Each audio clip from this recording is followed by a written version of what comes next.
El siguiente video es una recopilación de historias de mi país, Colombia. Historias reales, historias terribles, sangrientas y difíciles de creer. Pero me tomé el tiempo de agruparlas en este solo video. Espero que sea de tu agrado.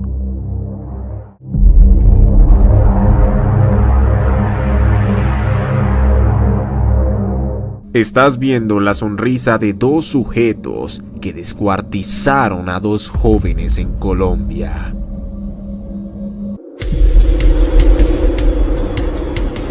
Blackster Psicosis. Somos de carne y hueso, lo que significa que así como cualquier otra especie que encuentras cuando vas a la carnicería, podemos terminar en pedacitos.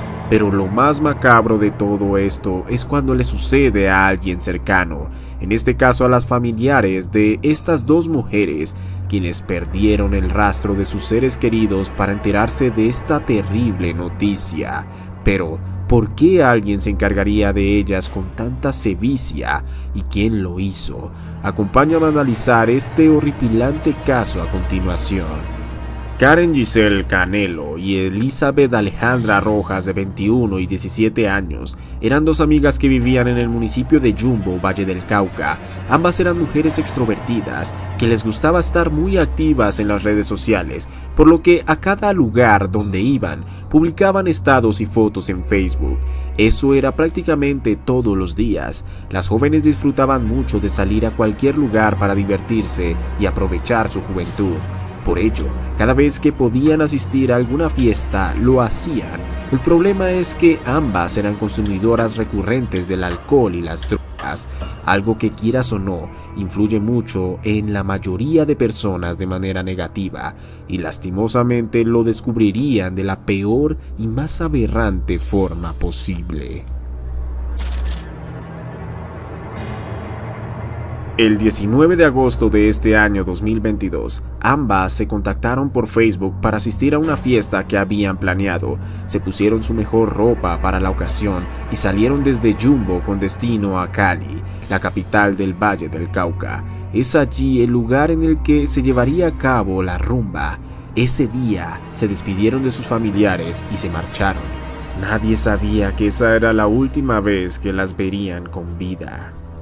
Siendo las 4 p.m. de ese mismo día, las cámaras de seguridad captaron a las jóvenes saliendo de una cabina del Mío Cable, en la estación Brisas de Mayo. Su propósito era llegar al lugar de encuentro que se encontraba en el barrio Siloé, uno de los más violentos de Cali, y que en su momento fue el lugar donde más crudo estuvo el tema de las protestas sociales en Colombia en el año del 2021.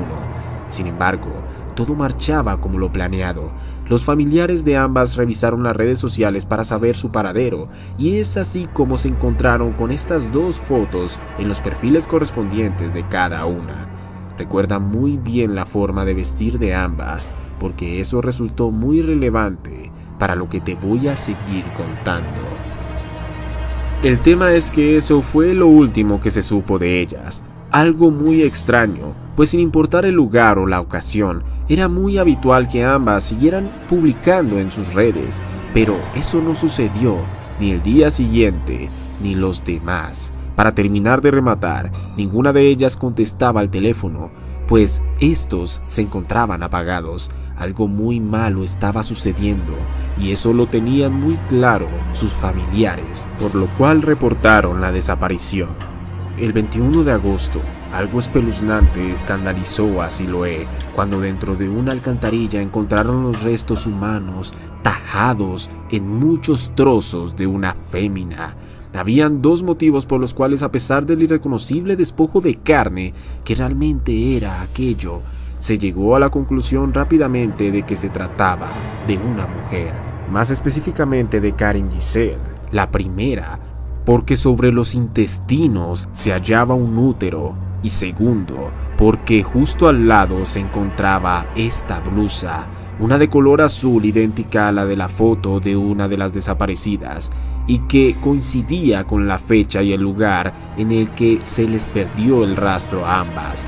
No cabía duda, alguien había ultimado a la chica de una forma atroz. Posteriormente, siendo el 28 de agosto, a tan solo 9 días de la última vez que se supo de las jóvenes, un reciclador se encontraba en inmediaciones de un río que rodea el cementerio de Siloé y se percató de que algunas gallinas estaban picoteando algo en la orilla que estaba envuelto en unas cortinas. Cuando revisó, vio un brazo y una pierna flotando. Asustado llamó a la policía, que acudió al lugar encontrando otras partes del cuerpo de la víctima, que se terminó por confirmar que se trataba de Elizabeth, la otra mujer desaparecida. Esto por el tatuaje en el brazo. A los forenses les llevó poco tiempo demostrar la identidad de ambas y avisarle a los familiares, pero faltaba algo muy importante: hallar al o a los responsables de semejante crimen. Pero ¿sabes algo? Tampoco les tomó demasiado tiempo.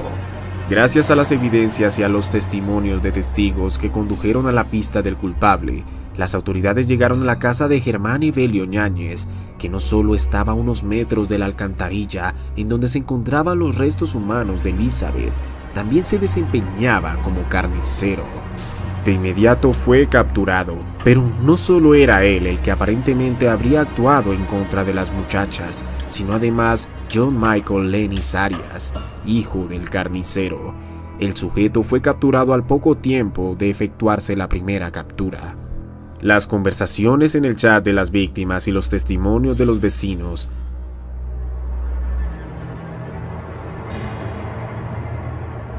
confirmaron que se trató de una fiesta en la que los cuatro participaron bajo los efectos de las drogas, y sin terminar de aclararse el porqué, durante la reunión, ambos hombres aparentemente tomaron la decisión de cegarles la vida y desaparecer las pistas de la inhumana forma en la que comentaba anteriormente.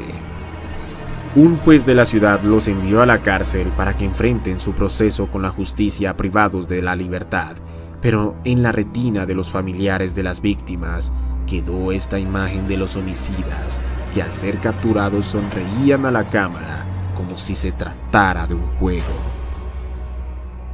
Es así que terminamos con esta lamentable historia, que aparte de brindar mi sentido pésame a los familiares, me obliga a recordarte a ti y a los demás miembros de la audiencia que por más diversión temporal que te brinden las sustancias alucinógenas, consumirlas o abusar de ellas te puede llevar a lugares y situaciones difíciles con gente desalmada que podría hacerte un terrible daño.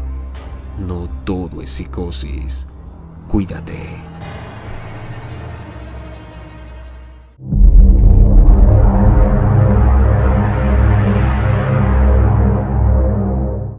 Este inocente niño fue ofrecido como sacrificio en una secta satánica en Colombia por sus propios padres.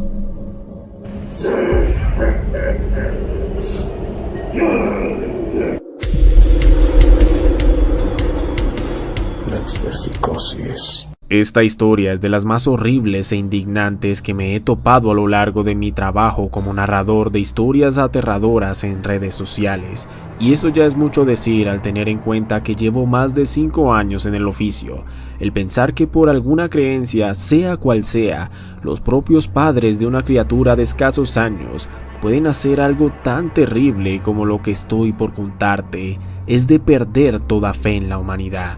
Antes de continuar, he de aclarar que esta historia es bastante reciente y aún se encuentra en proceso, por lo que aún falta por confirmar oficialmente a los culpables y otros detalles, pero todo apunta a que fueron los antes mencionados, en compañía de otros de sus propios familiares. Si eres sensible, abstente de continuar con el video. El pasado 21 de septiembre del año en curso 2022, Sandra Patricia Caro reportó la desaparición de su hijo de 6 años llamado Maximiliano Tavares.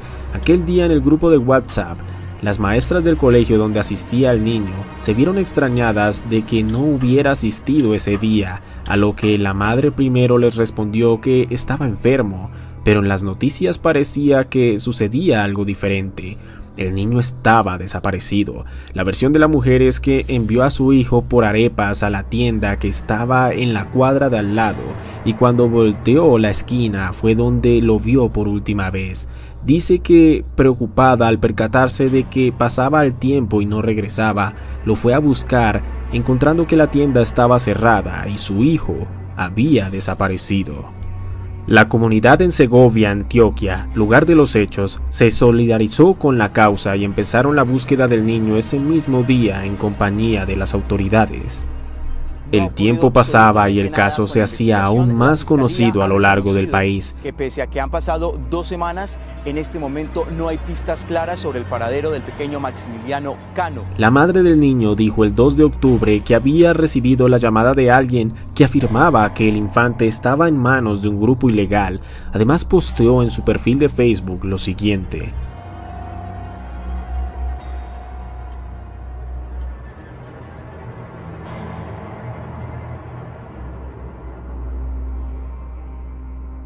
Al día siguiente, siendo el 3 de octubre, un grupo especializado del CTI de la Fiscalía se dirigió al municipio para buscar con mayor detalle a Maximiliano y fue ofrecida una recompensa de 60 millones de pesos, es decir, aproximadamente $12.500 para aquel que otorgara información que permita dar con el paradero del menor. Tal vez fue el revuelo causado en esa instancia y la recompensa ofrecida, por lo que todo poco a poco se empezó a esclarecer, teniendo como resultado uno de los hechos más indignantes que hayas escuchado. Las investigaciones que el grupo especializado del CTI había recopilado era algo de no creer. Al parecer, tanto la madre como su marido, el padrastro del pequeño, la abuela y 3 personas más eran integrantes de una secta satánica llamada Los Carneros, que operaba en Segovia y que también se dedicaban a la minería ilegal.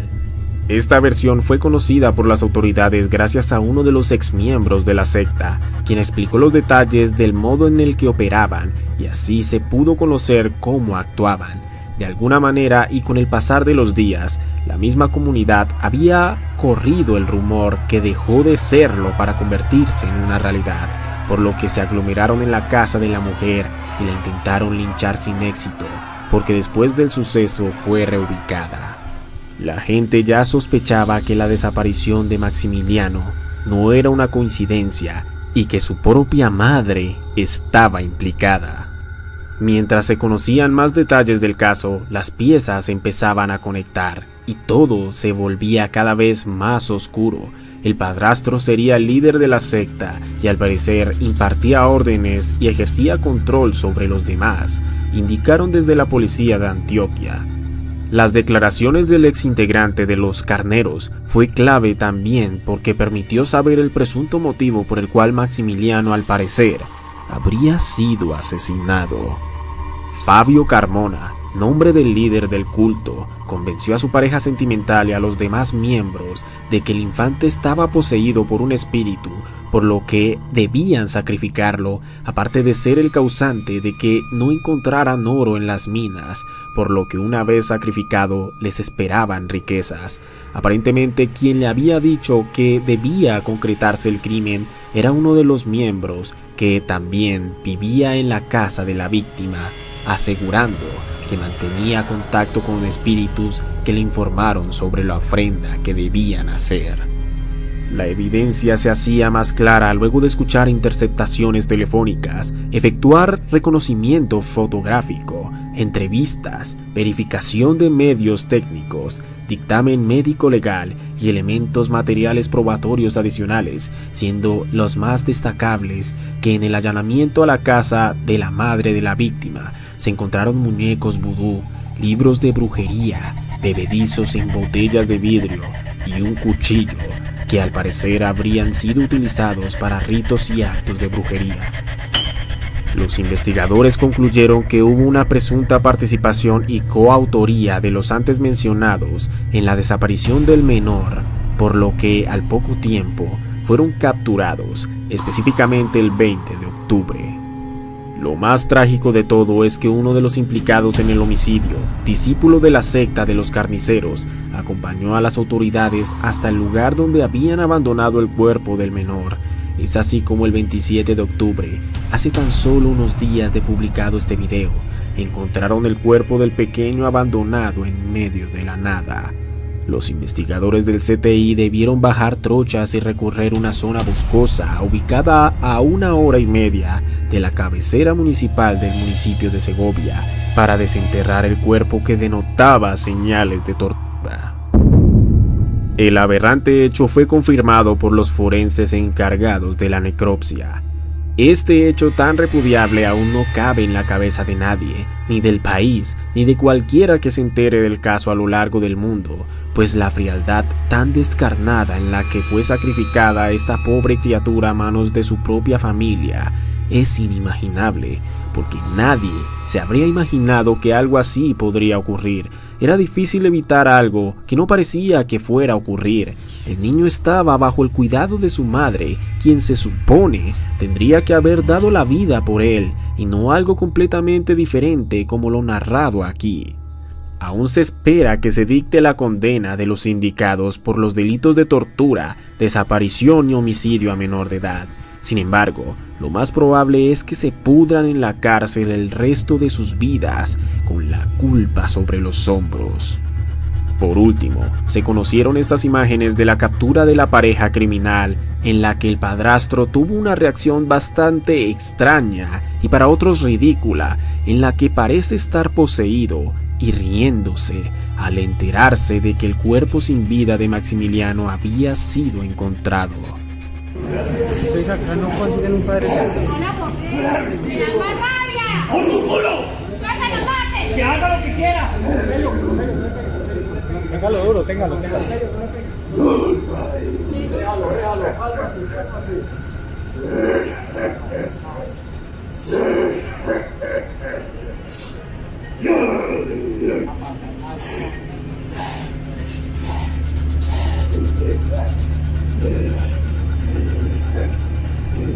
No todo es psicosis. Cuídate.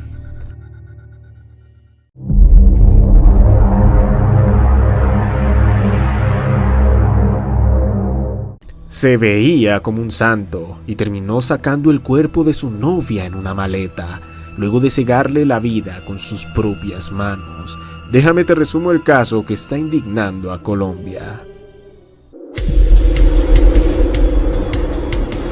La exterpsicosis. Si bien en Latinoamérica existe mucha inseguridad, es mentira que todos los asesinos estén aquí. Es mentira que la apariencia de una persona o de dónde venga influya en si puede ser o no un criminal.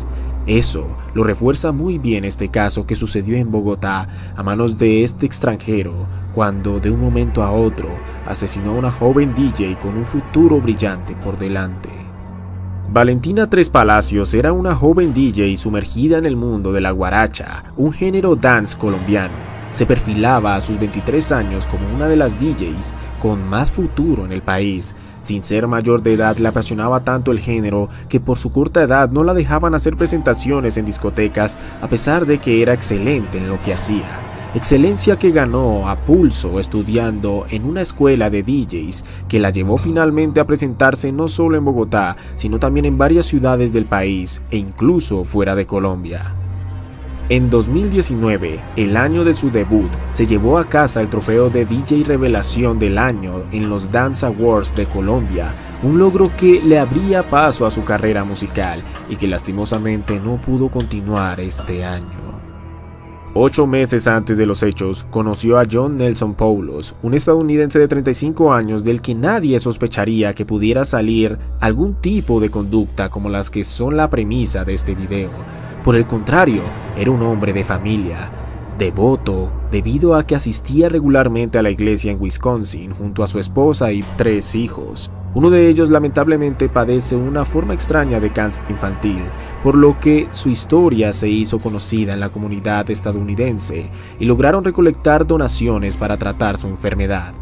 La historia se hizo tan conocida en aquel país que incluso fue invitado por el mismísimo gobierno para acompañar a su hijo en un homenaje brindado hacia él como ejemplo de superación. Todo esto en el 2018, pero la vida da muchas vueltas y tan solo unos años después, luego de separarse de su esposa en el 2021, conoció a la DJ prodigio de Colombia en el 2022. ¿Quién podría pensar que un hombre como John Poulos podría ser alguien tan peligroso con su historial de padre de familia responsable y religioso? Bueno, con lo ocurrido, se rompen mitos sobre los estereotipos que se le tiene a un psicópata, y entiéndase psicópata como una persona que no siente empatía por absolutamente nadie más que por sí mismo, y que es capaz de hacerle daño a cualquiera sin remordimiento, con tal de salirse con la suya, mostrando ser más listo que los demás. Pero ¿sabes algo? Hay un dicho que reza que la justicia cojea pero llega de alguna forma. Lo que sale de ti eventualmente regresará a ti. No hay crimen perfecto. Y ya para dejarnos de refranes, entremos al día de los hechos que le darán la razón a estos argumentos. Valentina Tres Palacios y John Poulos habían decidido ir a vivir juntos, por lo que rentaron un apartamento en el norte de Bogotá, el cual fue entregado a la pareja el jueves 19 de enero del presente año 2023. El plan era quedarse por lo menos el fin de semana en el lugar para iniciar su vida juntos. Al día siguiente, siendo el viernes 20 de enero, se vio llegar a Poulos al edificio Altavista, ubicado en la localidad de San Cristóbal, al suroriente de la capital del país, lugar de residencia de la joven de 23 años, para recoger sus pertenencias e iniciar la mudanza a su nuevo hogar. Más adelante, las cámaras de seguridad captan a la pareja ingresando al edificio rentado en el norte de Bogotá, a eso de las 9:46 p.m. Las cámaras captan a la pareja saliendo del edificio presuntamente para tomar algo y luego regresan a la 1 a.m. del 21 de enero. Posteriormente vuelven a salir aproximadamente una hora después y piden un InDrive, aplicación para conseguir conductores particulares tipo Uber, para asistir a una presentación de la joven en una discoteca al sur de la capital. Y es aquí donde algo extraño pasa, debido a que la DJ ingresa primero al vehículo y por medio de la aplicación pide ayuda. Un comportamiento extraño porque cuando el conductor le pregunta sobre el mensaje, esta le dice que no es nada, justo en el momento en el que entra Poulos. El man estaba tomado, al igual que ella. Cuando se monta al carro antes de que él ingrese, ella pega un grito y me dice, ay, ¿por qué escribí esto? Entonces yo dije como, hey, ¿qué pasó? Entonces me dice, mira, es que escribí esto. Entonces le escriben por soporte a InDriver y dice como, ayuda, estoy en peligro. Entonces yo la miro y le digo, ¿estás bien? Y el man todavía no se había montado al carro.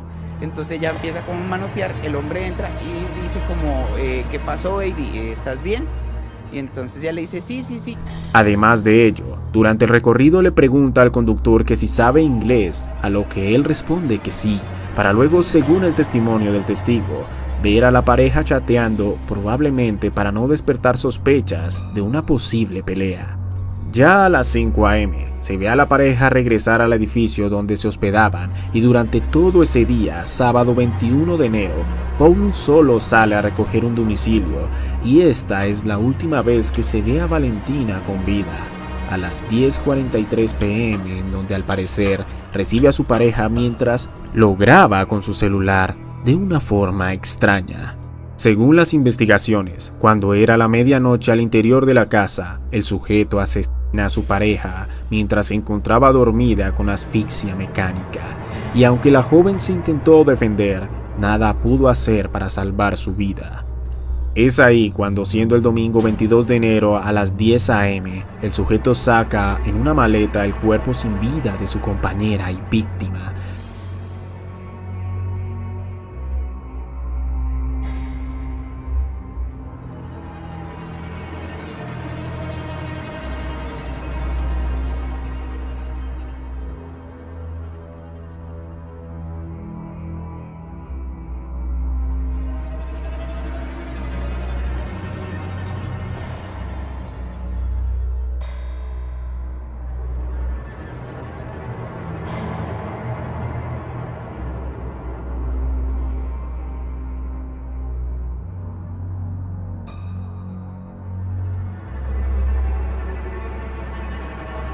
El recorrido evidencia cómo ingresa con esfuerzo la maleta en su carro gris y a 8 kilómetros del edificio arroja el cuerpo dentro de un contenedor de basura a aproximadamente las 3 p.m.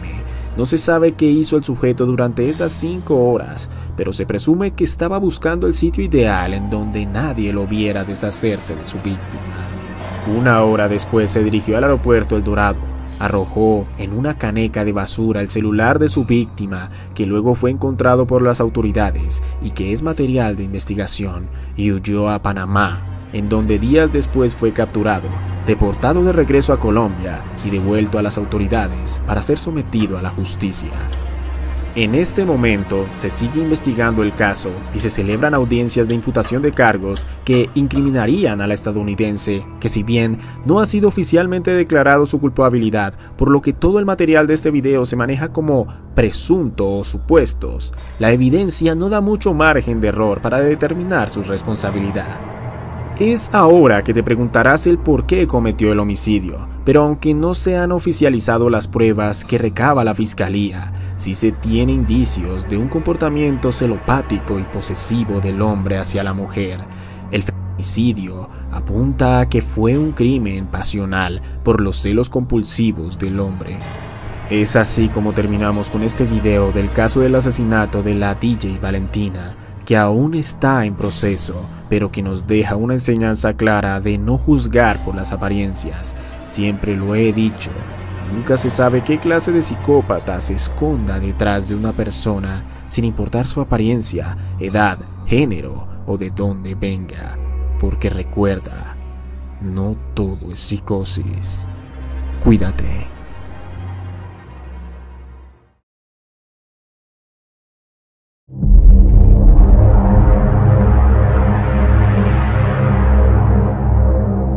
Veía a los pececitos inocentemente mientras esperaba a su padre pagar el alojamiento del hotel con el recepcionista.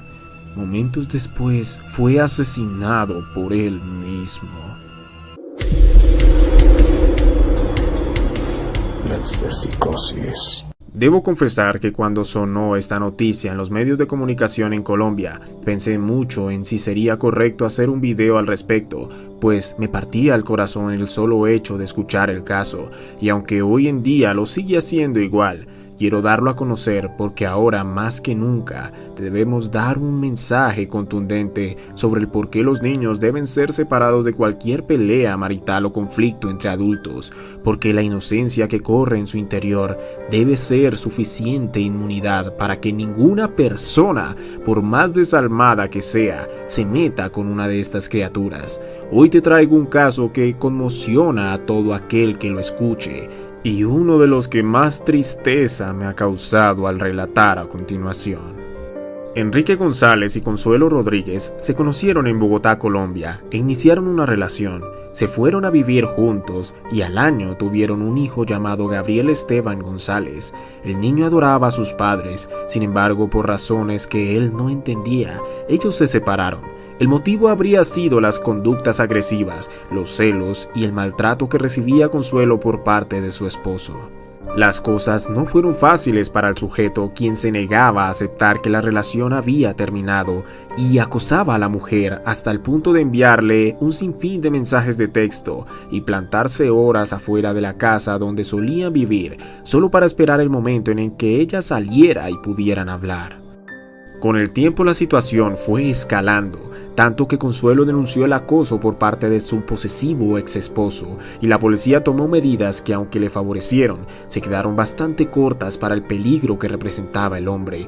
Estas consistían simplemente en disminuir las visitas que podía hacerle a su hijo a una vez cada 15 días, además de sugerirle que buscara ayuda psicológica. Algo que, como reitero, fue una terrible decisión que comprometía la seguridad del pequeño Gabriel y su madre, detonando en una tragedia tan espantosa que sobrepasaría cualquier límite imaginado por los investigadores y las personas que conocieron el caso. Esto por la maldad implícita en la que actuó el sujeto. Vamos al día de los hechos. Todo comenzó el 1 de octubre del 2022, cuando Enrique González fue a recoger a su hijo Gabriel a la casa en la localidad de Usme, donde vivía con su madre.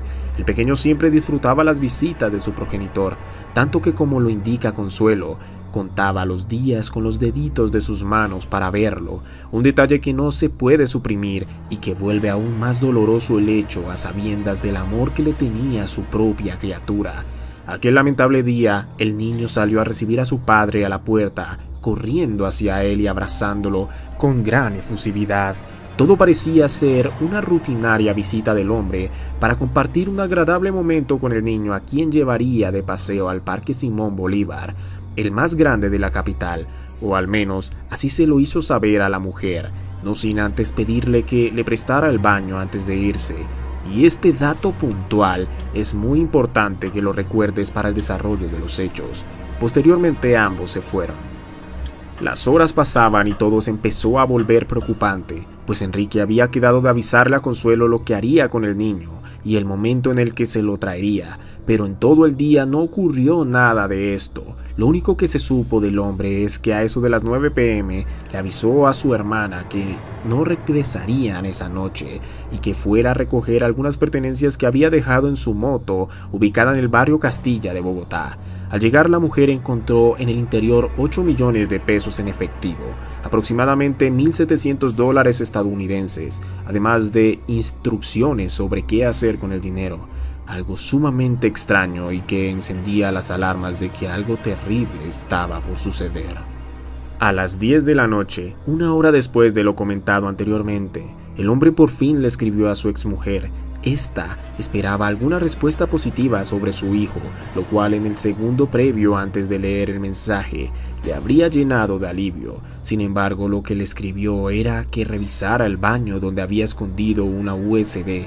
Esto cuando le pidió prestado el baño antes de salir con el niño.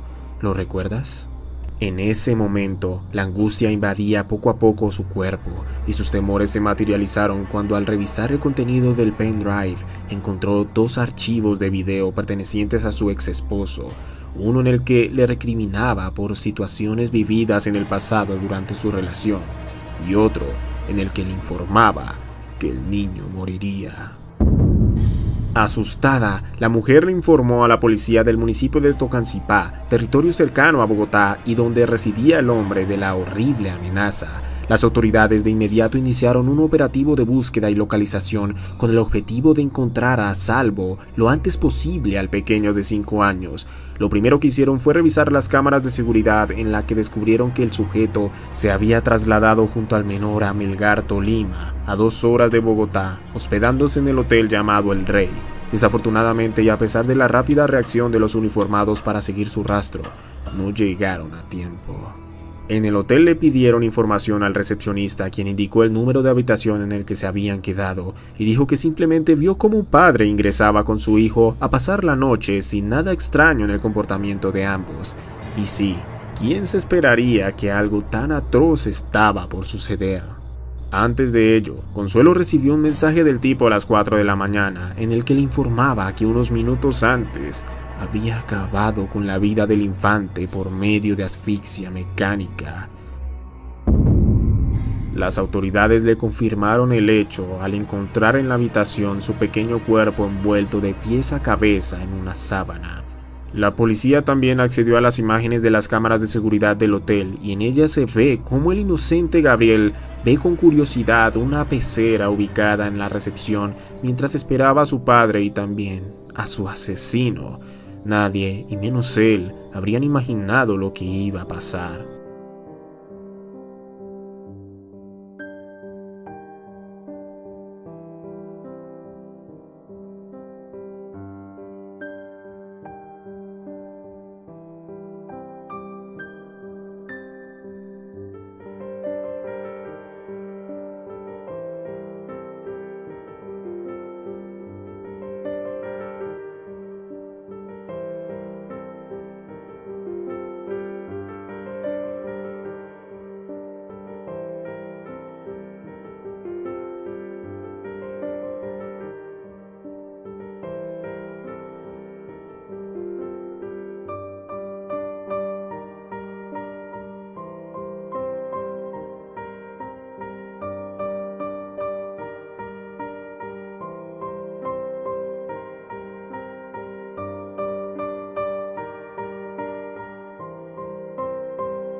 Gracias a información de testigos y a las pistas recolectadas, lograron capturar al hombre, quien había amenazado con quitarse la vida luego del crimen.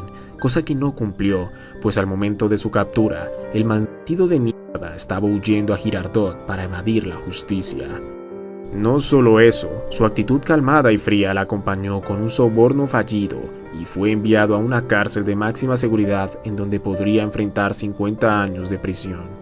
Lo que lo motivó a cometer semejante crimen fueron los celos de que su ex esposa estuviera con alguien más, y así se lo hizo saber. Además de ello, cuando fue capturado pidió que le otorgaran una llamada y eligió a Consuelo para informarle que ya lo habían capturado. Es así como terminamos con este video en el que definitivamente se hace un clamor por la vida de los niños. Ellos son seres inocentes, no tienen nada que ver con este podrido mundo. Deben ser protegidos y alejados de cualquier tipo de violencia.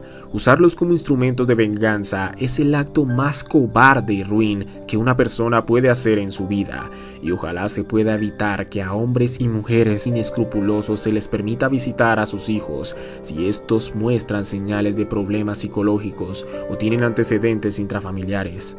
Detrás de cualquier rostro hay que tener en cuenta que no todo es psicosis.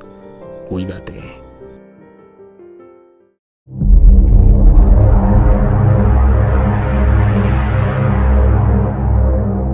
Este eres tú, antes de ser asesinado junto a tu madre por tu propio hermano.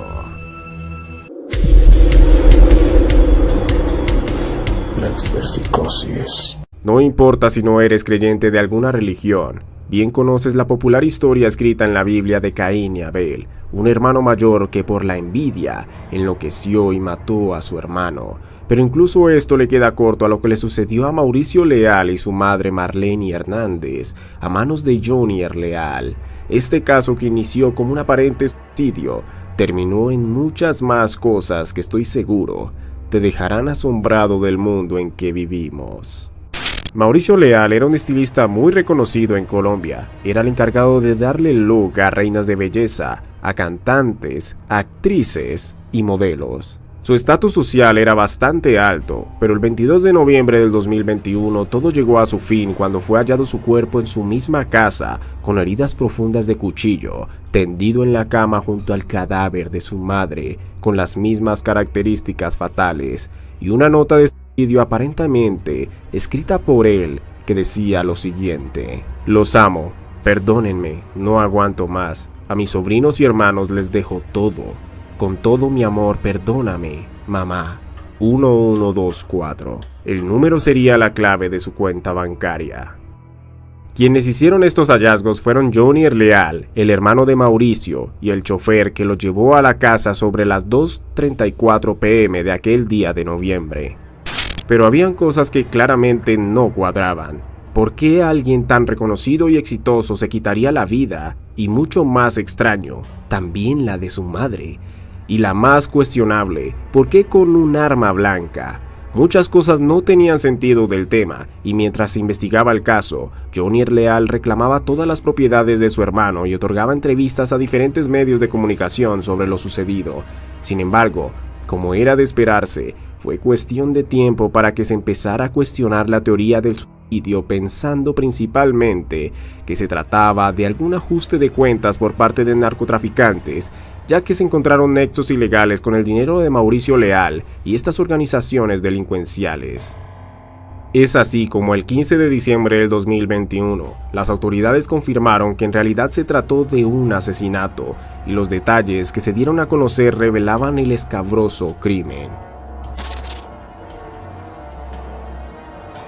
Aparentemente el encargado del homicidio había apuñalado salvajemente a las víctimas mientras se encontraban en estado de indefensión, debido a que antes del ataque habían sido sedados. En el cuerpo del estilista se encontraron 9 pastillas de Soplicona, un medicamento que se usa para sedar pacientes y que causa pérdida de memoria. La Soplicona es uno de los medicamentos que se usa para dormir a quienes lo consumen, pero si es mal usado, como en este caso, la víctima termina en un estado de sumisión total. Entonces, bajo los efectos de este medicamento, el asesino obligó a Mauricio Leal a escribir esta nota con esfuerzo y que así los expertos en caligrafía encontraran que había sido escrita por él. Durante el ataque que fue propinado con tal sevicia, el cuchillo se rompió, así que el homicida fue a la cocina por otro y siguió con el ataque. Pero había algo que apuntaba a una sola dirección al momento de descubrir al causante del doble homicidio. Solo 2 personas habían sido vistas en las cámaras de seguridad el día en el que sucedieron los hechos: Jonier Leal y su conductor. El hermano de Mauricio dio una entrevista a un medio noticioso en el que se le preguntó de dónde salió una marca en su mano de una cortada. Él dijo lo siguiente: En el patio de mi casa. En el patio de mi casa hay unos muros súper abrasivos. Y no, simplemente yo me recuesto allí y aquí me queda la herida, mira. Ya inclusive cicatrizó. Es un raspón como cualquier otro. Sin embargo, días antes le manifestó a la policía que se la había hecho por unas tijeras.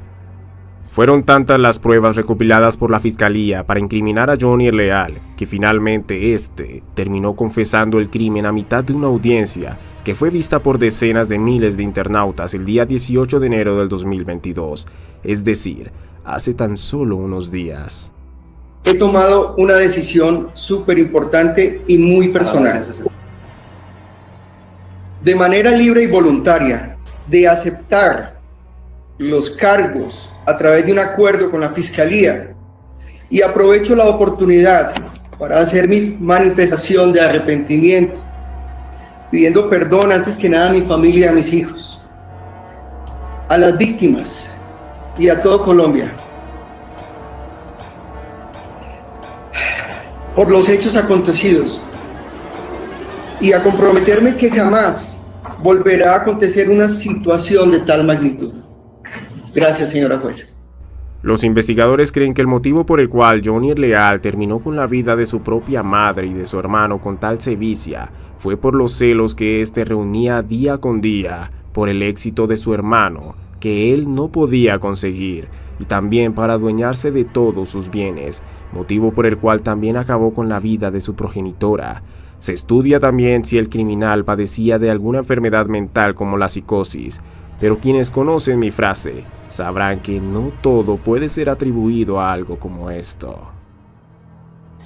Al aceptar los cargos de homicidio agravado por el parentesco, por estado de indefensión y sevicia, y ocultamiento, alteración o destrucción de elemento material probatorio, Jonier podría ser condenado a una pena de entre 45 y 50 años de prisión, pero recibiría una rebaja de la pena de hasta la mitad de la condena. Esto por colaborar con las autoridades acerca de los detalles de lo sucedido. Es así como terminamos con este terrible crimen que involucra a los miembros de una misma familia. Y no quiero sonar paranoico ni quiero que llegues a sentirte así, pero mantente alerta de las señales que te puedan transmitir todos los que te rodean, incluso si se trata de tu propio hermano, porque al fin y al cabo, no todo es psicosis. Cuídate. Hola a todas, ¿cómo están? Les tengo esta gran sorpresa, mi hermano vuelve con nosotros. Además que viene con muchísimas sorpresas que pronto les estaremos contando, así que estén muy pendientes, ¿verdad? Estén muy pendientes, les tenemos sorpresas maravillosas.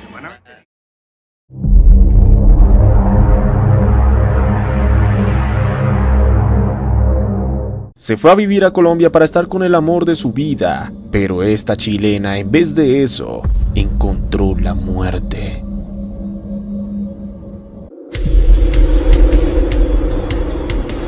La exterpsicosis. Hoy en día, hay muchos testimonios de personas que conocieron a su pareja de otro país, con la que incluso están casados o tienen hijos, gracias a que uno de los dos dejó su vida atrás para mudarse a vivir con el amor de su vida.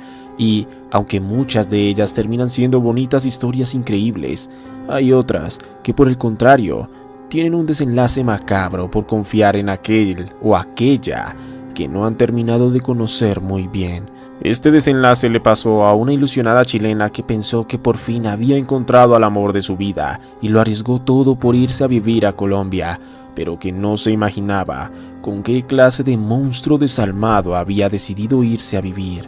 Acompáñame a ver este trágico caso a continuación.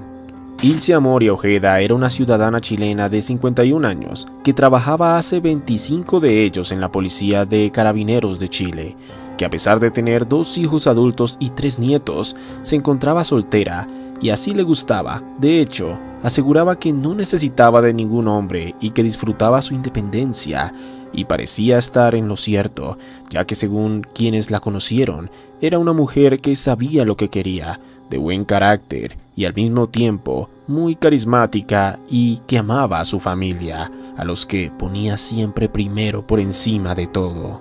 Sin embargo, todo esto cambió cuando en el año 2016 conoció en un bar a un lobo vestido de oveja llamado Juan Guillermo Valderrama, 23 años menor que ella, un ex policía colombiano que había viajado a Chile buscando un mejor futuro. Rápidamente ambos entablaron una amistad, una tan cercana que al cabo de poco tiempo se transformó en una relación. Esto debido a que Amori le ofreció que viviera en su casa sin cobro para ayudarle, pero luego le dijo a su familia que ya estaban saliendo juntos. Ella se justificaba diciendo que era un pasatiempo para no estar sola. Esto para nada le sonaba a la familia, quienes no veían con buenos ojos al tipo, que además parecía a todas luces ser alguien interesado por buscar a su corta edad una relación con una persona que prácticamente le doblaba en edad y que al mismo tiempo le financiaba todo, le hacía regalos, entre muchas otras cosas que siempre llevaban a lo mismo, dinero que siempre salía de los bolsillos de ella. Pero lo peor fue cuando, a tan solo un mes de relación, el sujeto le propuso matrimonio, comprándole un anillo que sus hijos denominaron como horrible. Todo seguía los patrones de las personas menores que por interés andan con mayores esperando quedarse con su dinero o algo por el estilo. Pero cada quien hace con su vida y su dinero lo que le plazca. El problema es que aparte de aparentemente estar siendo manipulada con el dinero, también era maltratada.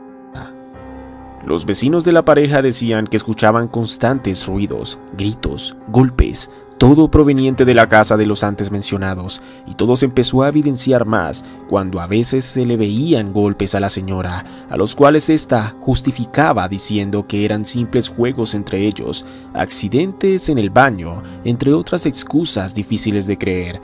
Por más de que sus hijos y cercanos desaprobaban esa relación, nadie podía obligarla a dejar al tipo o denunciar a la policía sin pruebas suficientes. El tiempo pasaba y durante algunos meses, Juan tuvo que devolverse a Colombia porque, según él, su madre estaba sufriendo de cáncer. Mientras tanto, Amori no solo lo apoyaba moralmente, sino que también le enviaba casi todo el dinero que tenía, dinero con el que después el tipo se compró un carro Mazda 6, seguramente mintiéndole a Amori, con que lo necesitaba para transportarse en momentos importantes, o quién sabe qué tipo de falsedades. El caso es que después el tipo volvió a Chile, pero esta vez, aunque volvieron los maltratos, la convenció para que se fuera a vivir con él a Colombia. Los familiares de la señora intentaron impedirlo, no estaban en lo absoluto de acuerdo con semejante decisión que contradecía todos sus principios, pero bien dicen que el amor es ciego, así que, ignorando las advertencias, retiró todos sus ahorros de jubilación por sus años de servicio en Carabineros, pero no conforme con eso, también hizo un seguro de vida en el que el beneficiario, como lo intuyes, era Juan. Todo esto lo hizo bajo la premisa de que invertiría el dinero junto al hombre en un emprendimiento propio. Es así como el 5 de marzo de 2019, ambos parten desde Santiago de Chile a Santander, Colombia. Al llegar, Amori desde el primer momento se comunica con su familia, manda fotos, videos y tiene videollamadas con ellos para documentar su viaje. No obstante, al muy poco tiempo Juan le dice que se debe ir a Bogotá por unas semanas para un curso necesario para el negocio que montarían juntos, pero el verdadero motivo, como lo intuyes, no era ese. Llegados al 29 de marzo, es la última vez que Amori se comunica con su familia en Chile, pero después de ello, desaparece, no da rastro, no responde a las llamadas ni a los mensajes, y Juan tampoco contesta, pero luego de unos días, al fin lograron establecer contacto con él. Este les dice que ese último día en el que ella se contactó, tuvieron una discusión y se separaron. Aparentemente él se habría marchado creyendo que ella ya se había ido a Chile también, pero no sabía que estaba desaparecida. Todo demasiado sospechoso, en especial después de que éste dijera falsamente haber reportado la desaparición de su expareja a la Interpol y que estos le dieron folletos para montar su búsqueda. Algo falso, debido a que la Interpol no trabaja así, y hasta el mismo hijo de la señora lo desmiente, como se ve en esta conversación que tuvieron.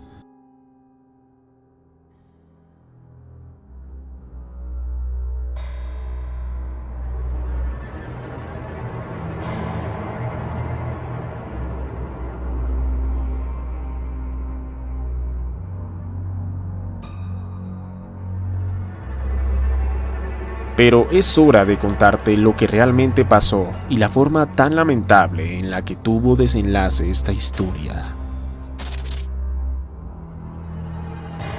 Siendo el 28 de marzo del 2019, Amori escribe en su celular una suerte de diario en el que dice que ya no aguanta más los maltratos de Juan, que quiere devolverse a Chile y como presintiendo que algo le pasaría. Guarda este testimonio en su móvil, junto a fotos y un corto video que le hizo a Juan cuando éste hizo que se montara en su vehículo para llevarla a Río Negro, una ciudad cercana de la finca en la que se estaban quedando a vivir en Santander. A pesar de esto, al día siguiente en la mañana no le dice nada a su hijo mayor, el último con el que estableció contacto. En vez de ello, decide encararlo porque ya sabía que él le estaba siendo infiel con otra señora y que por eso se había ausentado tantas veces, pero esto es la condena de su muerte. Juan, con un golpe contundente, le cega la vida. Después de ello, esconde su cuerpo en una zona rural. Se devuelve a Bucaramanga, en Santander. Allí, contrata los servicios de alguien para que, según, lo ayude a quemar a una vaca que falleció. Al hombre, por supuesto, le suena raro, en especial por la generosa paga que le ofrece, pero accede porque necesita el dinero. Al llegar, nota que debajo de las muchas hojas donde, según estaba la vaca, no parecía estar el cuerpo de un animal. El bulto se veía pequeño, pero aún así lo hace y queman el supuesto cuerpo del animal. Pero lo que no sabía es que estaba ayudándole a desaparecer la evidencia de un cuerpo humano. Afortunadamente, una semana después, el hombre reconoce la cara del tipo que lo había contratado para ese raro trabajo en una noticia de los medios de comunicación colombianos. Según, buscando a su esposa desaparecida. Sin pensarlo, acude a la policía y les avisa de esta quema controlada que hicieron al supuesto cuerpo de la vaca. La policía se dirige al lugar señalado y es allí donde encuentran los restos óseos de Amori. Durante la investigación, también lograron rastrear la ruta que había tomado el tipo de Bucaramanga a Río Negro, los testimonios de las personas teniendo como principal testigo al trabajador contratado, las contradicciones que daba Juan en su testimonio, e incluso lograron encontrar el celular de la propia Amori, que había escondido en el carro de su verdugo, con toda la evidencia que ella misma recopiló, ayudándose a sí misma desde la tumba a resolver su propio caso. Juan Guillermo Valderrama fue condenado a 36 años de prisión por su grave delito, pero aunque se hizo justicia, ni eso será suficiente para devolverle la vida a aquella mujer que no se merecía su destino por obedecer al amor. Es así como terminamos con este video. ¿Eres de los que tiene un amor a distancia y quieres dejar tu vida atrás para irte a vivir con esa persona en otro país? Pues ten mucho cuidado, porque podrías estar a punto de mudarte con tu próximo asesino. Porque recuerda, no todo es psicosis.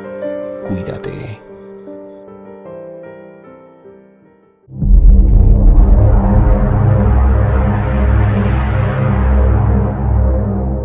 Fotografió a su propio asesino antes de que éste le quitara la vida.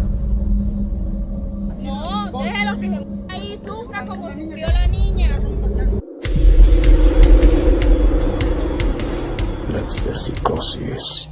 No necesitas ver con tus propios ojos a la parca para lograr una fotografía de quien Dios no lo quiera.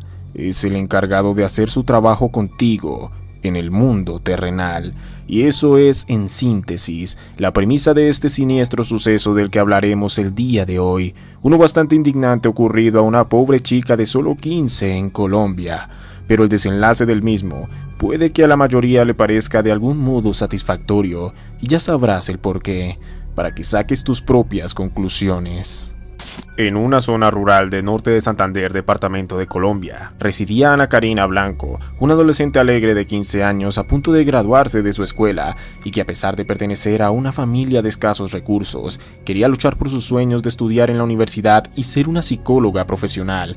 Así lo reveló en una carta hecha como proyecto escolar, en el que además expresaba su deseo de comprarle una casa a su madre, una noble meta que lastimosamente fue truncada por un ser detestable y abominable, de esos que tristemente hacen de nuestra querida Latinoamérica un sitio con la reputación de peligrosidad que nos persigue y que parece no tener fin. Ahora vamos al día de los hechos. El 3 de mayo del 2022, Ana Karina salió de su casa a las 5:30 de la mañana de camino a su escuela. Sin embargo, al ser un sitio rural y de poco desarrollo en infraestructura, para llegar a la institución primero debía transitar por senderos solitarios durante aproximadamente 30 minutos hasta llegar a una parada de autobús y tomar el transporte. Manteniendo la misma rutina de hace mucho tiempo, la chica se encontraba en el trayecto antes mencionado cuando se percató de una situación que lentamente la empezó a preocupar, pues sentía que un hombre la estaba siguiendo. En medio de la angustia que la abordaba cada vez más, le escribió a su padre varios mensajes en los que empezó a dar detalles de lo que estaba sucediendo. Estos resaltaban que por más que ella apretara el paso o cambiara de dirección, siempre al ver discretamente hacia atrás, lo seguía viendo. Allí seguía estando el encimoso sujeto que hacía lo mismo que ella hiciera.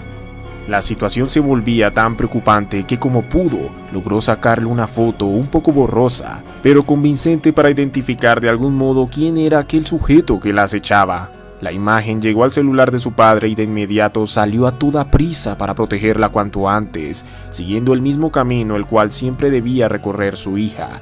Lastimosamente, a pesar de completarlo en su totalidad con la mayor atención posible, ella no se encontraba por ninguna parte.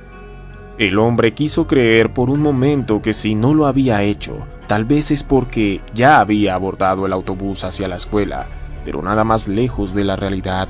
En primer lugar, dejó de enviar mensajes o responderlos. Lo mismo pasaba cuando intentaban llamarla, y lo peor es que cuando quisieron corroborar que estaba a salvo por medio de los maestros, recibieron una noticia muy alarmante que ningún padre o hermano quisiera escuchar jamás. Ana Karina no había llegado esa mañana al centro estudiantil.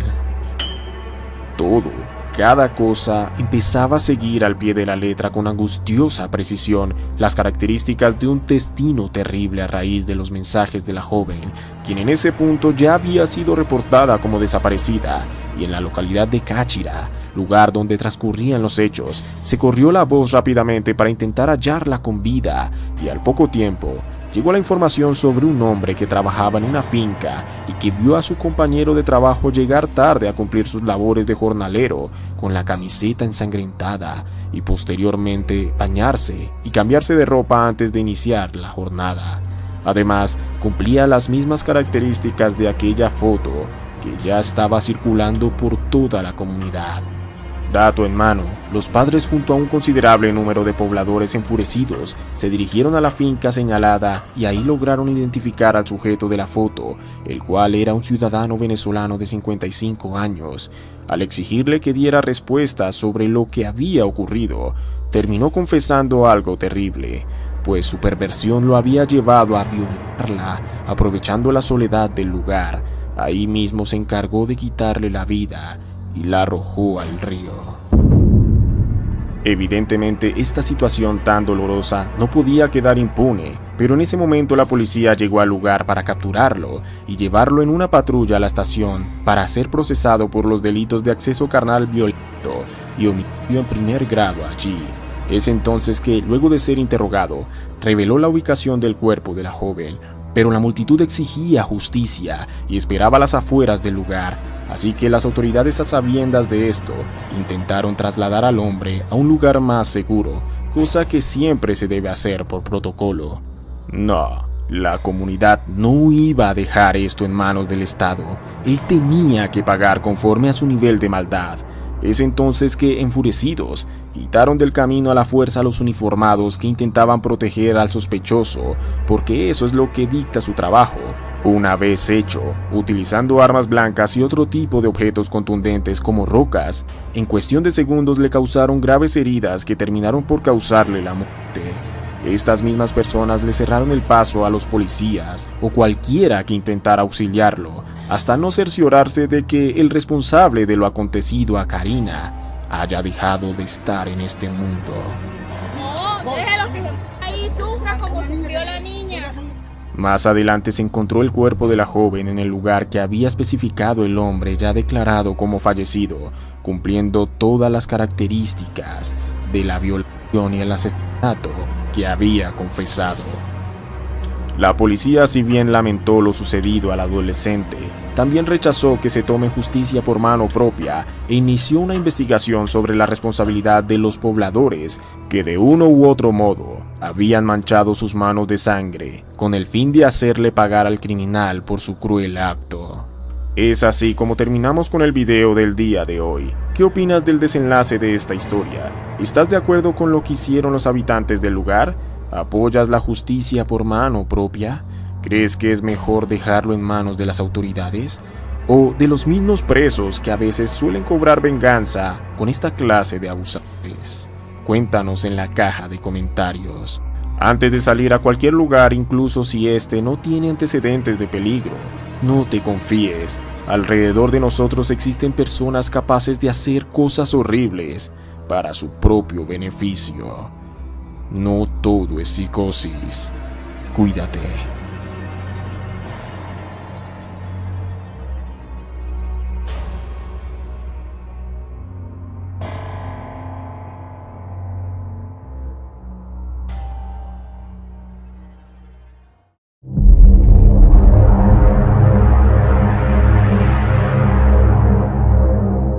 Viajó desde México a Colombia para celebrar el cumpleaños de su novio y luego fue encontrada dentro de una maleta. ¿Te suena de algo este macabro desenlace?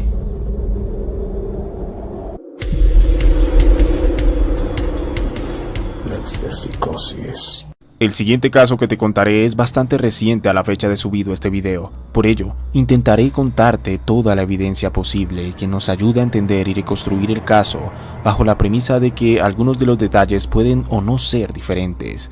Todo en tanto se sigan desvelando las investigaciones pertinentes y se establezcan culpabilidades oficiales.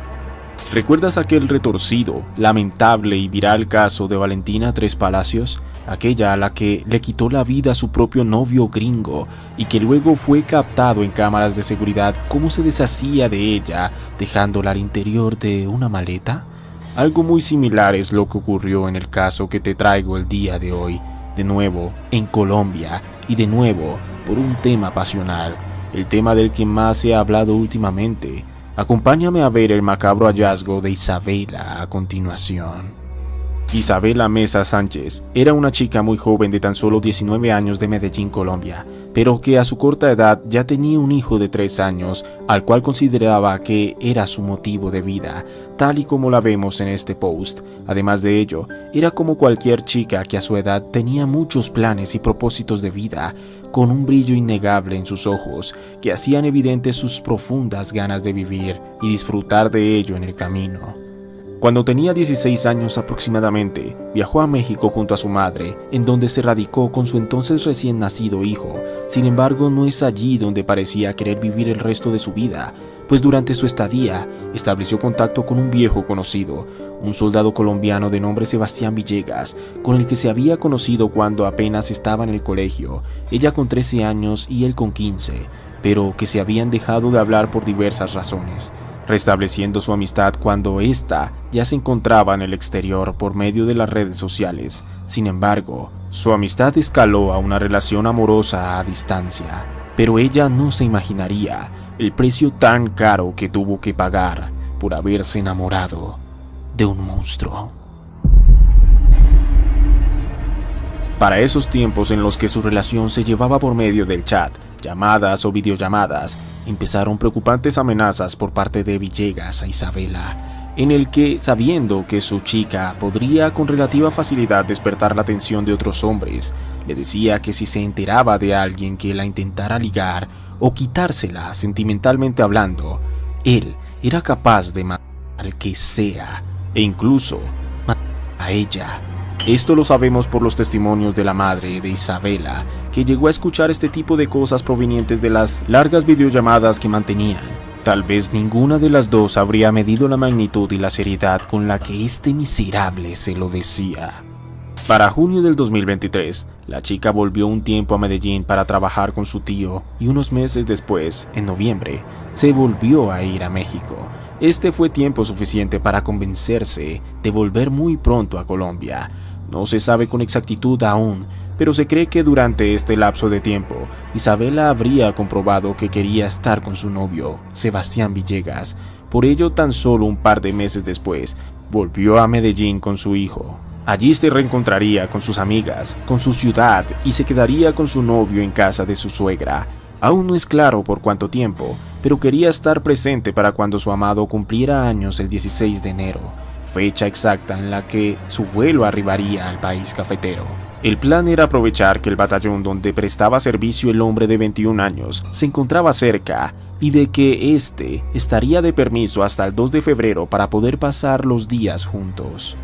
Pero el hecho de ser mortales implica que en algún momento una enfermedad nos puede quitar la vida, un evento accidental desafortunado o una persona. Y esa persona puede ser cualquiera, incluso y sorprendentemente estadísticamente probable, aquel o aquella al que llamamos mi amor. Todos los detalles contados se deben tomar de forma aparente hasta que se oficialicen los hechos. Corría el domingo 25 de enero del 2024. Aparentemente la madre de Villegas junto a su compañero sentimental salen de la casa en la que también se encontraba viviendo la joven pareja. Al quedarse solos, Isabela y el joven soldado mantienen una fuerte discusión. Otra en la que, como en una anterior ocasión observada por testigos, el sujeto la cela posesiva y agresiva. Pero esta vez, en la soledad de la casa, aparentemente, la situación escala, haciendo que el joven lleve a cabo una agresión hacia su pareja. La chica se intenta defender, pero nada puede hacer frente a un soldado activo que, para más Inri, toma un cuchillo y le propina 24 puntos. Una vez se dio cuenta de que Isabela dio su último respiro, toma sus extremidades y las ata con fuerza para que pueda caber su cuerpo en posición fetal al interior de una maleta.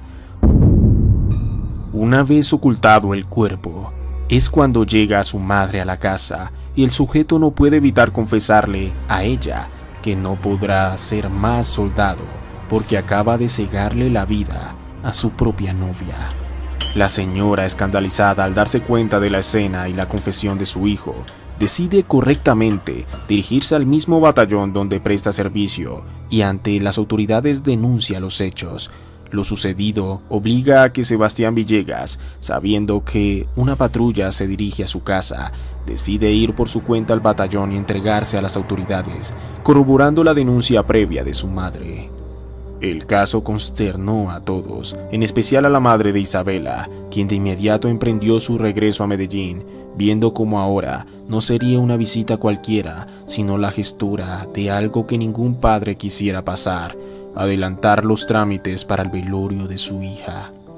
En entrevista con medios colombianos, la mujer lamentó lo sucedido y exigió que recaiga todo el peso de la ley ante el culpable, porque, como lo declaró en palabras textuales, así como le tocó a su hija, mañana podría ser la hija de alguien más. El máximo castigo a este hombre, que es un hombre perverso, un hombre que al parecer prelimitó todos estos hechos, porque como hoy es mi hija, les digo, mañana puede ser la hija de cualquiera de ustedes. Por su parte, Sebastián Villegas fue puesto en prisión preventiva por mientras se adelanta su juicio, en el cual, en su primera audiencia, no aceptó cargos. De ser hallado culpable, apoyándose en toda la evidencia en manos de la fiscalía, podría llevarse una condena de 41 a 50 años de prisión. Es así como terminamos con este video. Me gustaría no tener que ser el portador de estas historias en internet, pero alguien tiene que hacerlo. Es necesario, porque con el respeto merecido se debe pedir justicia por quienes ya no tienen voz. Se debe rememorar y nunca olvidar a aquellos víctimas de este a veces infernal mundo. Y sobre todo, se debe tener como ejemplo para intentar que no se repita, que la gente no se confíe y que a nadie, absolutamente a nadie, se le olvide que no todo es psicosis. Cuídate.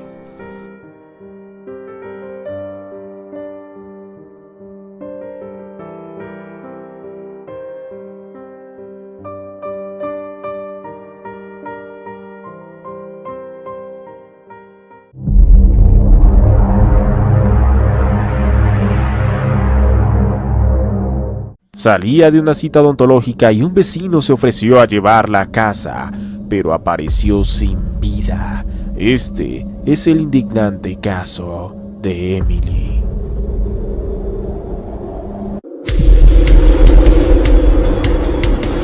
La exterpsicosis.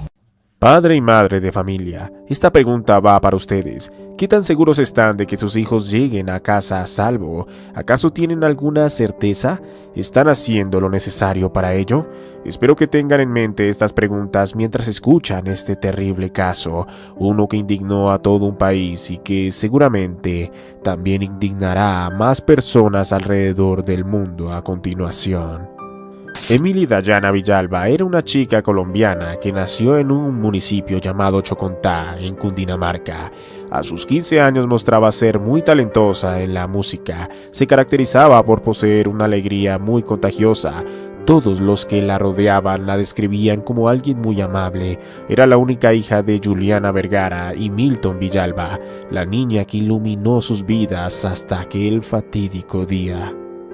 Emily vivía en la vereda de Pueblo Viejo, zona rural de Chocontá, a 14 kilómetros de Bogotá, Colombia. La niña debía desplazarse desde su casa a 3 kilómetros para asistir a la escuela, trayecto que hacía en su ruta escolar normalmente. Y digo normalmente porque aquel miércoles de marzo no fue así. Esto nos lleva al día de los hechos. El 12 de marzo de 2025, Emily asistió a clases en Chocontá, con la diferencia que aquel día debía asistir a una cita odontológica, esto cuando finalizara su jornada, por lo que en horas de la tarde fue a cumplir dicha cita. Por otro lado, los familiares esperaban a su hija al final de la tarde, conscientes que, debido a la cita, no llegaría con la ruta escolar, sino que haría el trayecto de 3 kilómetros caminando, algo que le tomaría alrededor de 45 minutos, pero los minutos pasaban y su hija no llegaba. Sobre las 7:12 p.m. pusieron la denuncia de desaparición. De inmediato se activó un dispositivo de búsqueda por la zona rural entre Chocontá y la vereda en la que vivía. Algo que notaron era que al llamar a la menor de edad, su teléfono sonaba y sonaba, es decir, que no estaba apagado. Gracias a esto, en medio de la búsqueda y 2 horas después de su desaparición sobre las 8:30 p.m., oyeron el sonido del dispositivo que los guió al lugar exacto, donde Emily yacía inconsciente, con signos de agresión y violencia. Aún parecía estar con vida, pero al ser trasladada a un hospital cercano por la policía, llegaría sin signos vitales, confirmando el deceso sobre las 8:50 de la noche. Este hecho indignaría de sobremanera a los ciudadanos que no salían del asombro. ¿Cómo alguien sería capaz de un acto tan vil en una comunidad que casi nunca había vivido algo así? Pero si hay algo seguro, es que el monstruo más despreciable puede vivir tan solo al otro lado de la calle. Las autoridades iniciaron las investigaciones correspondientes para hallar al culpable, algo que no tardaría en dar frutos. Cámaras de seguridad de la zona mostraron imágenes de la niña siendo acompañada por un hombre, mientras se dirigía a su casa en las últimas horas de la tarde del 12 de marzo. Allí se puede ver a Emily vistiendo su uniforme de la escuela, mientras caminaba al lado de un hombre que vestía de negro, por lo que la prioridad era identificar a aquel sujeto. En el lugar donde se encontró la víctima también hallaron ropa, un bolso y un celular. El hombre a quien correspondían estas cosas, además de las imágenes, era Marco Antonio Parra, de 44 años. Con la identidad corroborada, las autoridades gubernamentales ofrecieron una recompensa de 20 millones de pesos colombianos, cerca de $5.000, para quien dé información acerca del paradero del sospechoso, que fue el último en estar con la niña con vida. Pero ¿quién es este hombre? ¿Cuál era su relación con la víctima? Marco Antonio Parra vivía en la vereda de Pueblo Viejo, a solo 200 metros de la casa de la menor.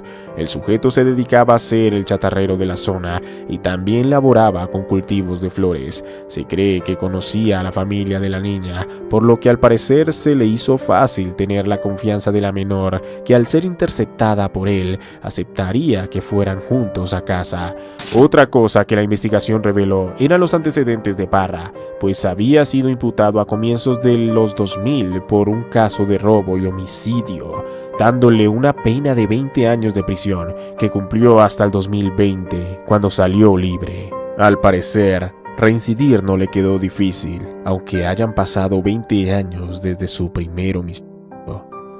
El 14 de marzo, la policía recibió una llamada de un ciudadano que aseguraba haber visto al sospechoso en zona rural de Facatativá, a 106 kilómetros del lugar de los hechos, a lo que de forma inmediata, personal policial interceptó al sujeto, dándole captura por ser el principal sospechoso del fallecimiento de Emily. Cuando fue aprehendido, se encontraba de lo más tranquilo, continuando con su vida. Incluso había conseguido un trabajo en una empresa local de flores. Por supuesto que inicialmente negó su participación. Pese a las imágenes y los objetos que lo vinculaban, el muy descarado quiso dar como coartada que había sido robado ese día y que probablemente sus cosas fueron arrojadas en el lugar.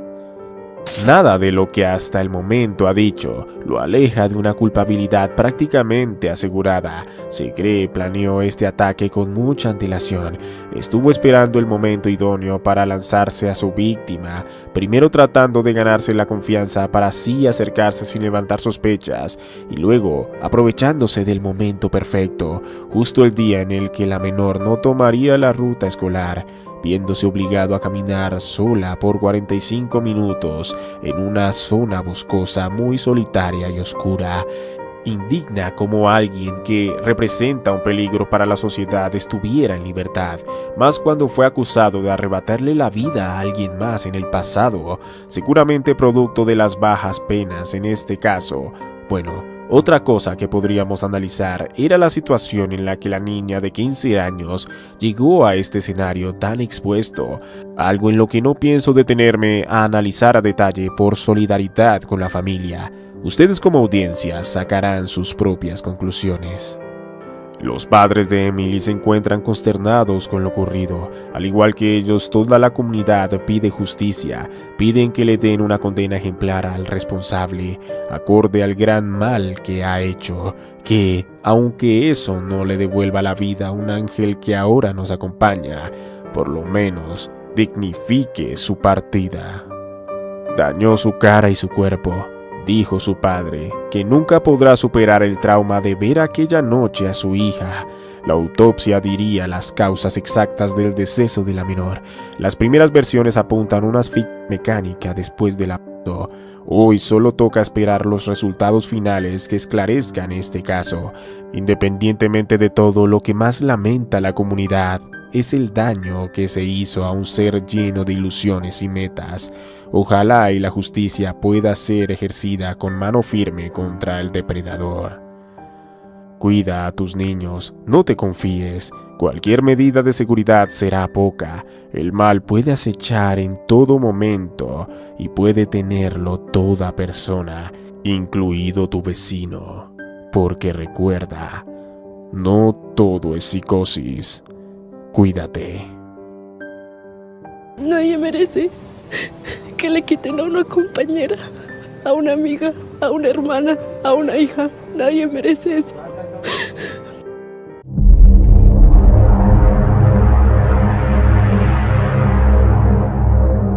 Este macabro crimen familiar se resolvió gracias a un niño en Colombia. Y luego mi hermana gritó y yo la vi que ella se había parado y se apoyaba en la mesa y luego se caía. Y yo vi que no uno le arrancó el pelo a la hija de mi hermana. La exterpsicosis. Una escena escalofriante, varios cuerpos tirados por todos lados de una humilde casa, aquel líquido de color rojo impregnado en el suelo, los muebles y las paredes, un acontecimiento atroz del que nadie sospechaba. ¿Quién podría haber cometido semejante acto tan salvaje en contra de una familia entera que no tenía problemas con nadie? La clave para resolverlo todo fue un pobre niño de tan solo 11 años. ¿Qué demonios pasó y cómo se esclareció este oscuro caso? Déjame te lo cuento a continuación.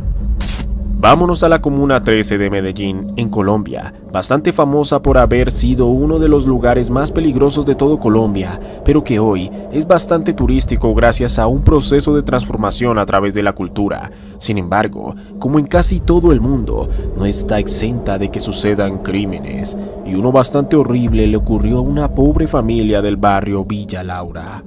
Laura Juliana Mazo Hoyos era una mujer paisa de ojos grandes y profundos, cabello largo y un cuerpo esbelto que solía atraer las miradas de varios hombres por considerarla atractiva.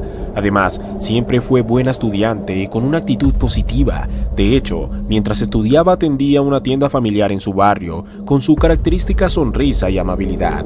Un día de octubre del 2008, conoció a un hombre llamado John Edison Ortiz, con quien inició una relación y un año después tendrían a su primera hija llamada Allison. Sin embargo, los padres de Juliana, de nombre Inés Hoyos y Martín Mazo, nunca les gustó esa relación y creían que para las aspiraciones de su hija de entonces 23 años, eso era un error y la echaron de la casa. Pero ya instalada en su nuevo hogar con su compañero sentimental y la hija fruto de la relación de ambos, las cosas no mejoraron. John cometía infidelidades recurrentes y se mantenía fuera de la casa en discotecas. La situación se volvió insostenible y la pareja vivía en constantes peleas hasta que Juliana decidió separarse y junto a su hija Allison volver a la casa de sus padres. Pero esto no le gustó al hombre, que por vía legal logró obtener una custodia compartida con su hija. Sin embargo, para el año 2013, las cosas tendrían un punto de inflexión en esta historia y determinaría el macabro rumbo que tendría la familia Mazo. A la tienda llegaría un hombre que quedó flechado de Juliana. Su nombre, José Antonio Copete Mosquera, quien había ido a visitar a su hermano Luis Esteban a la ciudad de Medellín y por casualidad se encontró con la que para él era la mujer a la que tenía que conquistar, y aún ganándose la confianza de la familia y ayudando ocasionalmente en la tienda, no logró que la madre soltera de entonces 26 años se fijara en él, como en su momento sí lo había hecho John Edison. El caso es que alguno de estos dos hombres figuraba como el responsable de una horrenda masacre que involucraba a Juliana y toda su familia. Con estos datos, vámonos al día de los hechos. Siendo el sábado 13 de julio del año 2013, hubo una fiesta en la casa de Juliana que terminaría pasada la 1 a.m. Sin embargo, era habitual que después de aquellos festejos, al día siguiente la familia abriera la tienda a primera hora, pero los vecinos extrañados vieron cómo el negocio estaba cerrado. Pero había algo aún más desconcertante que les llamó la atención de esta situación. Empezó a brotar sangre por debajo de la puerta. La policía acudió al sitio y encontró una descarnada escena. Cabello humano esparcido en el suelo, un dedo sobre una vitrina, una mano cercenada y mucha sangre. Juliana, su madre, su padre y su pequeña hija de 6 años habían sido brutalmente asesinados a machetazos. ¿Quién había sido? ¿José Antonio o John Edison? La respuesta la tenía la policía gracias a una persona. Un niño de tan solo 11 años atemorizado y en shock, que estaba petrificado debajo de la cama. El hermano menor de Juliana, de nombre Leonardo Andrés. A través de sus ojos se encontraba el único sobreviviente y testigo del caso. Apenas tuvieron la oportunidad, le preguntaron al pequeño lo que había sucedido. Y esta fue su respuesta. Antes de continuar, te agradecería mucho que me ayudes con un like, un comentario o compartir este video. Eso le ayudaría mucho al algoritmo a saber que estos videos son relevantes para la comunidad y poder seguir con mi trabajo. Muchas gracias. El pequeño contó que estaba con su madre en la habitación del sótano descansando, mientras arriba aún estaban en la fiesta, cuando escucharon fuertes gritos. La madre del niño y de Juliana, Inés, se apresuró a saber qué estaba sucediendo. El niño asustado se escondió bajo la cama, mientras escuchaba los machetes blandirse y repicar con fuerza en algunas superficies, como las paredes y los cuerpos de las víctimas. El responsable no sabía que Leonardo se encontraba bajo la cama viéndolo todo. ¿Quién fue? En palabras del pequeño, se trataba de José Antonio y su hermano Luis Esteban, quienes escaparon por la ventana. ¿Quién era? José Antonio y Luis Esteban, y yo escuchaba puros machetes. Pusieron música y luego me desperté. Estaban tomando cerveza y luego escuché los machetes y mi mamá subió corriendo. Yo le dije a mi mamá que tampoco subiera y subió, y mi hermana mayor salió aquí en la pieza y luego mi hermana gritó y yo la vi que ella se había parado y se apoyaba en la mesa y luego se caía. Y yo vi que no le arrancó el pelo a la hija de mi hermana. Yo se lo vi que lo arrancó y yo salí corriendo de para abajo. Encima de la cama me acobijé y me puse enrollado con un bebé. Escuché los machetes y luego se tiraron por la ventana y por el balcón. Y yo tenía miedo de subir, y luego fui a la sala si había alguien y había mucho pelo. Y luego yo me fui a la cocina y mi papá y mi hermana mayor se quejaban, pero mi mamá no. Y luego mi hermana gritó y yo la vi que ella se había parado y se apoyaba en la mesa y luego se caía. Y yo vi que no le arrancó el pelo a la hija de mi hermana. Evidentemente, la versión del niño era solo el punto de partida para las investigaciones, y a raíz de ella encontraron evidencias contundentes que los incriminaban. Los testigos confirmaron que en la fiesta parte de la familia solo quedaba José Antonio y su hermano. La ventana por donde habían escapado, según el testimonio del niño, estaba rota, y los testigos mencionaron haber visto a dos hombres que encajaban con la descripción del niño en cuestión. José Antonio había sido capturado al día siguiente en el hospital con un pie fracturado por saltar desde dicha ventana. También, al ser capturados, se les decomisaron los teléfonos celulares, y en ellos había un chat en que ambos se preguntaban que si habían guardado bien el machete. ¿Cuáles fueron los motivos del hecho? Directamente para José Antonio, el rechazo de Juliana al enterarse que ésta tenía un nuevo novio, y la razón que comprometería al hermano, el hecho de que la familia tenía aproximadamente 10 millones de pesos colombianos en ahorros. Al día de hoy ambos alegan su inocencia y afirman que se trató de unos sujetos que entraron a la fiesta y cometieron el terrible acto, haciendo que ellos huyeran saltando por la ventana, algo no muy creíble considerando los testimonios, las pruebas y las motivaciones de los homicidas. José Antonio Copete Mosquera fue condenado a 50 años de prisión y su hermano Luis Esteban a 25 años de cárcel. Antes de abrirle las puertas a aquel vecino o pretendiente que intenta ganarse tu confianza, recuerda este caso, porque como digo siempre en este canal, no todo es psicosis. Cuídate.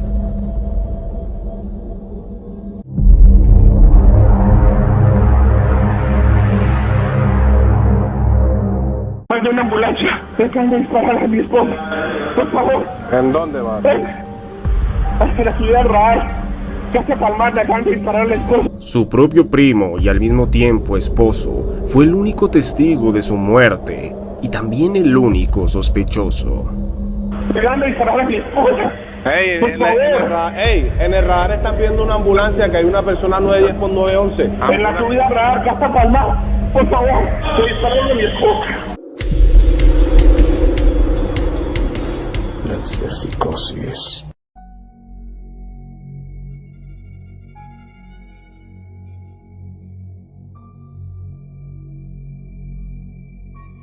El aniversario de bodas es una fecha para rememorar uno de los días más importantes en cualquier relación. Es un día para celebrar el amor, así que en cualquiera de los casos resulta irónico y paradójico que en ese momento le suceda la muerte a uno de los involucrados. Escuchemos otro caso mediático sucedido en Colombia sobre un crimen que deja muchas dudas a las autoridades sobre quién fue el perpetrador, cuál película de detective se tratase, y que me gustaría que entre todos lo analizáramos a continuación. María Mercedes Géneco era la menor de 3 hermanas de una distinguida familia de origen italiano que se radicó en Colombia y los cuales tenían una reconocida influencia económica en el país.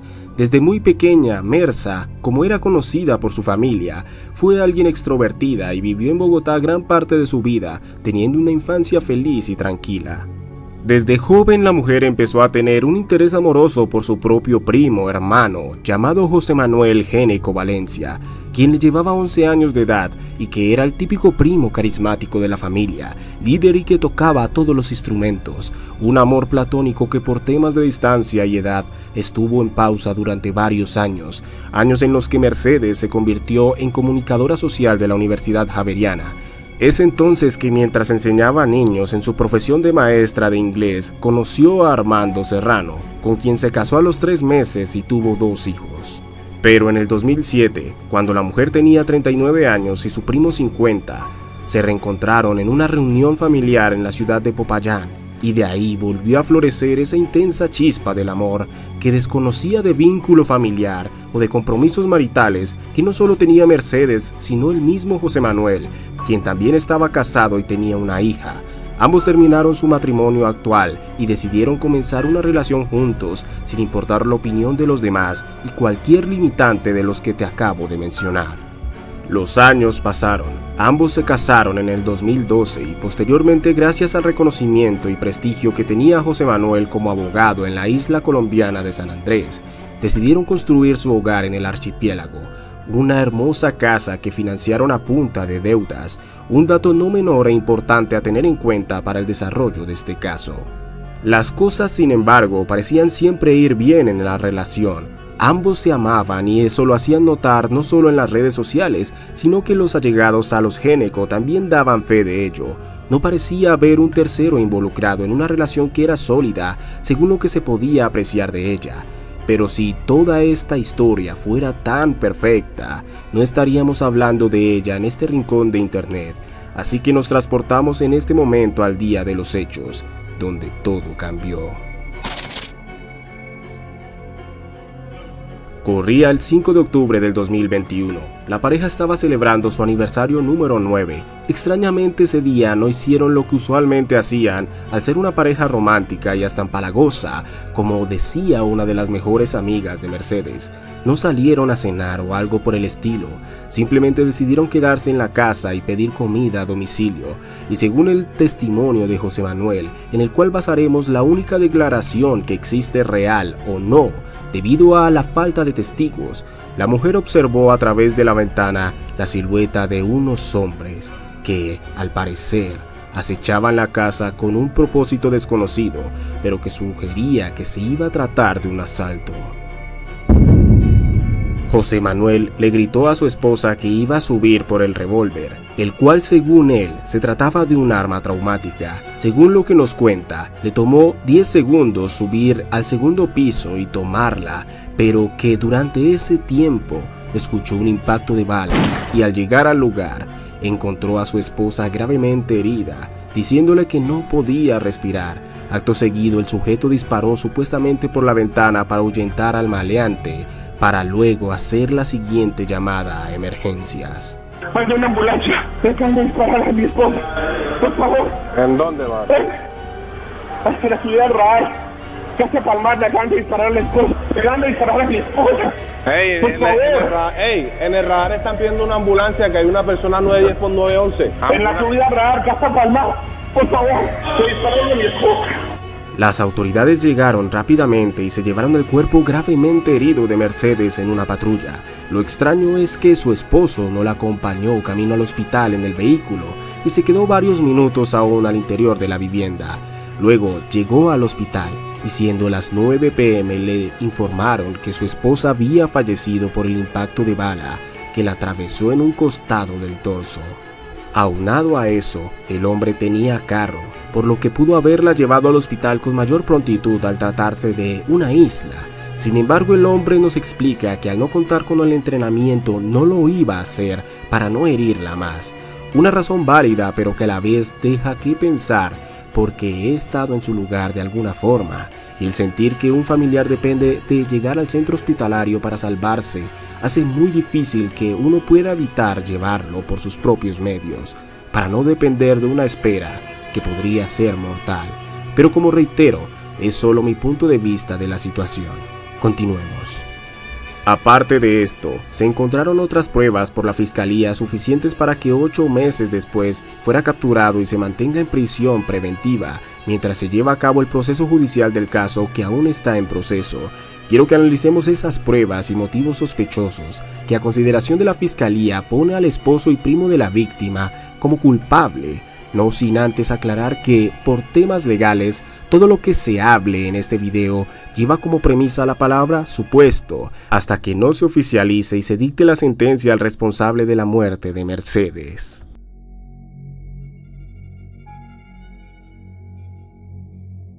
Teniendo vehículo, su esposo no la llevó al hospital ni tampoco la acompañó en la patrulla cuando se la llevó la policía. A las 2 horas de enterarse de la muerte de su esposa y cuando todo era muy reciente, volvió a la casa a grabar la escena del crimen, dando explicación a los familiares de lo que supuestamente había ocurrido, con una extraña frialdad, como lo expresan sus familiares. En el mismo video no hay rastros de sangre más que un par de gotas porque, según él, ya lo habían limpiado, además de que el vidrio con el impacto de bala no duró nada y fue cambiado por él mismo y guardado porque, según, no quería ver algo como eso que le arrebató a su esposa por más tiempo. José Manuel durmió en la casa esa misma noche. La policía hizo una investigación exhaustiva de la casa y no encontró evidencia importante de los supuestos criminales más que este amarre en la cerca eléctrica. Lo curioso es que al día siguiente a las 7 a.m., el mayordomo del hombre llamó a las autoridades para indicarles que había encontrado una vainilla que correspondería al arma homicida, pero que los mismos oficiales alegan que era imposible no haberla encontrado la misma noche del crimen. Las pruebas de balística dieron como resultado que el arma se accionó desde adentro de la vivienda y no desde afuera, como lo declara José Manuel.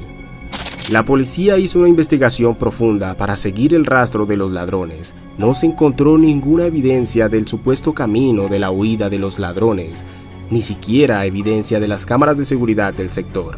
Además, se ofreció una recompensa millonaria para quien brindara información de los supuestos homicidas y no hubo nadie que diera siquiera una pequeña pista a las autoridades en una isla donde es extraño que algo pase sin que nadie se entere en la comunidad. ¿Para qué unos supuestos ladrones irían a una casa a dispararle a alguien desde afuera de la ventana sin robarse absolutamente nada? El motivo que aparentemente habría sido por el cual es posible que la haya matado su propio esposo es porque tenía una gran deuda que sería de hasta 800 millones de pesos, todas a nombre de la mujer, y tal vez sin ella, las deudas desaparecerían para comenzar de nuevo, o al menos es una sugerencia que dice la propia hija de la víctima. Los hermanos defienden al hombre diciendo que, al no encontrar evidencia de un presunto homicida externo, la fiscalía desvió la investigación hacia el cónyuge de la víctima para entregar resultados con rapidez, resolviendo con prontitud el caso, y no enfrentarse a la falta de eficiencia en un caso tan mediático. Además que son absurdas y rebuscadas las acusaciones en contra de él. De esto y mucho más se habla del tema, pero ya será el tiempo lo que ratificará la culpabilidad del hombre o su inocencia. Dejo a tu juicio las conclusiones que le des a este caso, que aún se encuentra en desarrollo, no sin antes advertirte que los criminales pueden estar más cerca de lo que parecen. No todo es psicosis. Cuídate.